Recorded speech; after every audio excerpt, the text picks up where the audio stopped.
right, you know that sound. That means it is Money Saving Monday. Right now, time is running out to make those smart moves with your money before the year does end. So joining us live this morning is Trevor Wild from Wild Wealth Management with some tips that could really save Arizona families real cash and stress as we head into the new year. I mean, first of all, thank you for being here. Yeah, absolutely. It's such a rush. The holidays around the corner. Yeah. So we appreciate you making the time. But you know, why is it right now really consider that kind of crunch time for those financial decisions? Yeah, well, so much of it is deadlines, and with December 31st coming upon us quickly, there's a lot of decisions people have to make. Contributions to retirement plan savings, gifting, certain charitable donations need to be done before the end of the year, tax loss harvesting. There's just a lot to consider here at the end of the year. Yeah, because then I feel like tax season then approaches so quickly on the other end of it when you're just gathering your things, right? So this is why we have to make these decisions now.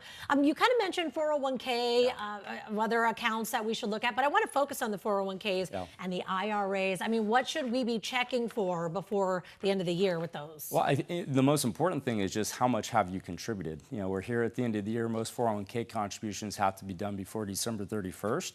And so checking to see how much have you contributed and should you do more.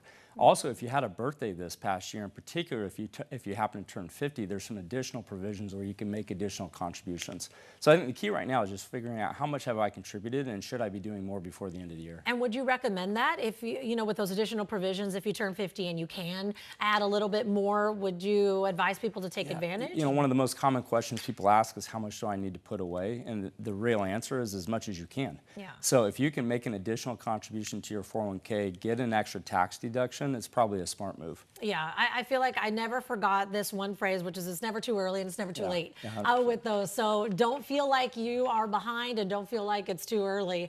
Flexible spending accounts, these can be a little bit tricky. So, I mean, so what's the top tip for us to avoid losing that money? Yeah, I mean, you know, the FSA is a great tool to use, but you've got to use it. And again, December 31st is that deadline where you have to use it. So it's, again, time to sit down and figure out, okay, how much do I have left? And really, it's, you know, go use it. You know, take care of those prescriptions, medications you can do here before the end of the year. If you can squeeze in a visit with your doctor, now's the time to do it. Yeah, and I also think that people sometimes forget those expenses that you've just gotten used to paying for that would qualify for using, you know, your FSA or your HSA, you know. So just double check when you go to the store and you're buying those items for your health.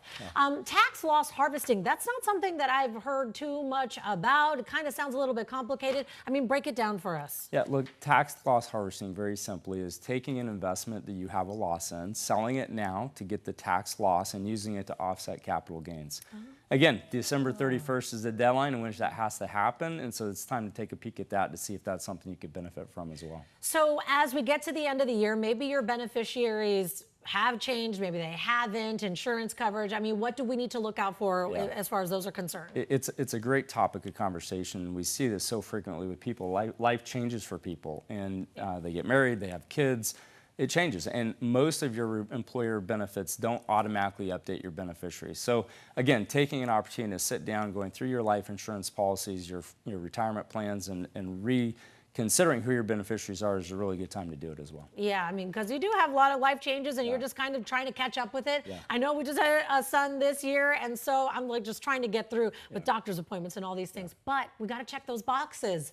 So should people be rebalancing their investments then before the new year? You kind of talked a little bit about the tax loss harvesting, which I feel like ties a bit, but is there anything else we should know? Well, you know, rebalancing is a great tool to kind of keep your risk tolerance in line. The stock market's been so great the last 3 or 4 years that your equities, the stock market exposure you have, if you haven't rebalanced, is going to become larger just because of the nature that the assets have gone up in value. So rebalancing can help keep your investment risk in check and make sure that you don't get overly aggressive when you don't mean to be. Yeah, that's true. And if you do that checking now, I mean, you're kind of in a good place heading into next year as you start to look at all of that, right, in your investments. Charitable giving strategies, is there anything, I mean, I know you talked about as we approach that deadline, right, trying to kind of meet those so you get the tax credit, but what else should we know? Well, yeah, again, most of these, number one, December 31st is the deadline for getting them on your tax return for this year. The other thing in Arizona is we have a state income tax credit for a number of charities that benefit different organizations. So if you haven't considered those, you probably should. Oh, yeah, very true. We're running out of time here, but as people are just watching this and they're kind of rushing to get ready, what are those top things you want them to hear? If they don't hear anything else that we talked about today, what are maybe a couple of steps? Hey, do these two things. Well, I think the most important thing, and it's hard with Christmas and all the crazy things that we have going on, but I think the reality is if you can take some time aside and really just itemize where you're at with your different 401k contributions, your beneficiaries, even in some tax planning. And even if you only find one or two things that you could do here before the end of the year, you're going to be much better off than waiting till January. Yeah, I mean, just find an hour, find 40 minutes, just figure out your top priority, right, that you need to get a hold of, because it's hard to carve out the time, especially during the holidays. Yeah, very difficult. We're all, you know, crunched for time. So Trevor Wild from Wild Wealth Management, thank you so much for being here. I think those are some great tips, so hopefully our viewers were able to take away.